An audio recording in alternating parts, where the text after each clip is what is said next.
I've been waiting for quite a while for this thing to come out. Quite a while. Because Converge is an important band, and even a legendary band at that. Hailing from Massachusetts, they started all the way back in the early 90s, back when what we know as metalcore now was still in its infancy, just getting started. And despite the fact that the genre was so young, their early run still had some absolutely incredible material. My personal favorite of their earliest stuff was their compilation, Caring and Killing, which is now I believe the only way to like officially listen to their stuff from like 90 to 93. Now compared to what they would do later on, that early material was incredibly raw, very disorganized. But to me there's kind of a certain appeal to that. It feels very upfront and even like DIY in the moment. They would continue with that sound for like the entire rest of the 90s, being joined only really by Dillinger Escape Plan for like the big metalcore bands at the time. Until, of course, the band reached their high point in 2001 with Jane Doe, which I don't think I have to introduce that.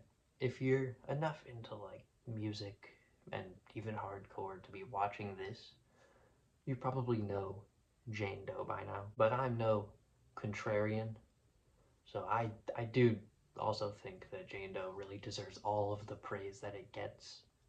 But even with that, I feel like some of their stuff afterwards can get underappreciated with just how much glaze is given to Jane Doe as a record. But even with that, Jane Doe did give the band a new life of sorts, releasing actually a fairly big song. I believe it got into Saw 6. I'm not sure the specific movie.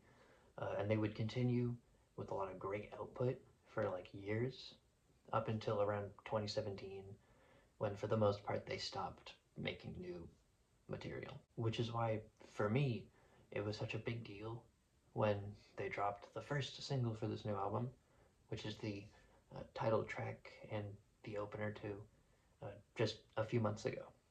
I absolutely loved the track. I thought it was very well written, but I also thought it kept the aggression that they were known for in the past. I thought the vocals were great. They reminded me a lot of the 90s work, which I had really enjoyed, but not with like an annoying whine. It was more refined after the years that Jacob, the singer, had spent working with the band. I hear a lot of that like nasally punk whine on a ton of the songs on this new album too. The sound of this album, generally speaking, is very consistent throughout. It's only around 34 minutes long, and a lot of the songs follow very similar patterns, which to me can lead to a couple of them sounding the same, but for the most part it's fine. For me, the similarities only really are a negative for the second track, Bad Faith, which has a lot of the same qualities as the title track with, you know, screamed verses, huge fast drums and like background guitars, and then like cleaner vocals during the chorus. However, the record really picks up again with the third track, Distract and Divide. It's an absolutely constant barrage of guitars and drums, just it's the shortest track so far, just pounding through the whole way. The lyrics are at their most primitive too, with most of them just being like repeats of the same few lines, including the title of the track just over and over again. It reminds me a lot personally of the System of a Down song Jet Pilot, which actually follows a pretty similar structure. Verse, just repeated lines, a chorus, and that's a great song, so I have no issue with that. The lyrics on this record, a lot of them kind of follow a very usual metalcore pattern. It's kind of just being angry about like some sort of love or something along those lines, as the title of the record suggests. But it's very violent in its approach. It's very nihilistic and angry, feeling like the concept of love itself is a little bit meaningless and doesn't help or isn't enough, as it says, which, you know, to me is very interesting because the album was released yesterday and it's Valentine's Day now, so that's it's a little dissonant. But moving on, Beyond Repair is a very spacious, atmospheric instrumental that lasts about 4 minutes. To me, it feels like if you took the Jane Doe track Phoenix in Flight and just stripped it bare and then like chucked it in the woods. The end of the instrumental transitions very well into the next track. I believe it's pronounced Amana Mark. I could be wrong.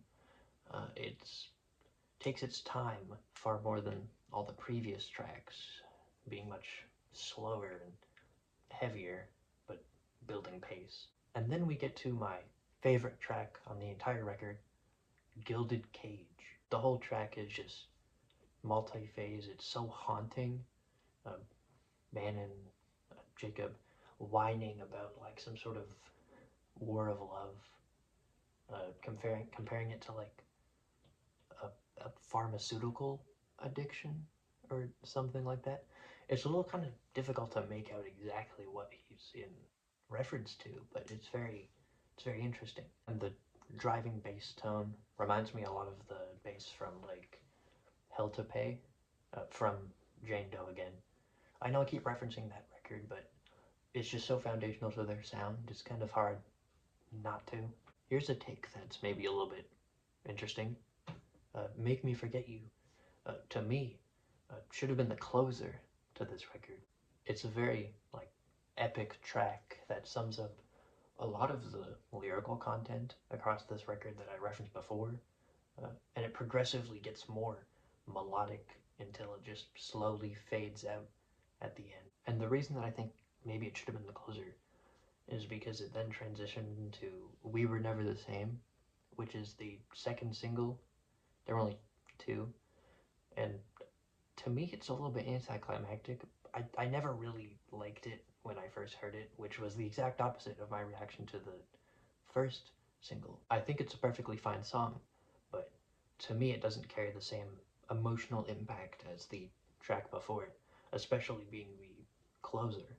By the end, it comes together into a very nice, compact package.